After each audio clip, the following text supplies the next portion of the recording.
Hey everyone, welcome back. It's time to learn how to set the Pride Harmony watch face on your Apple Watch. With the introduction of WatchOS 11.5, Apple has launched its 2025 Pride Wallpaper collection. And yes, the Pride Harmony watch face has also landed. Rainbow stripes filter throughout the design of all elements in the collection, and the watch face automatically shifts depending on how you move and unlock your Apple Watch. That's it. Let's get started.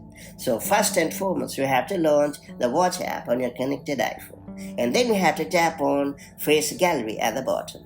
Then you have to scroll down to the Pride section and choose the Pride Harmony watch face. After that, you can customize the watch face to your heart's liking. And once you have perfectly customized it, tap on the Add button and you are all set. And that's about it. So that's how you can easily set the all-new Pride Harmony watch face on your Apple Watch. What makes it so impressive is the ability to dynamically shift depending on how you move and unlock your smartwatch. If you found this video helpful, make sure to like and share it, and do subscribe for more such handy Apple Watch tips and tricks, and I'll catch you up in the next one.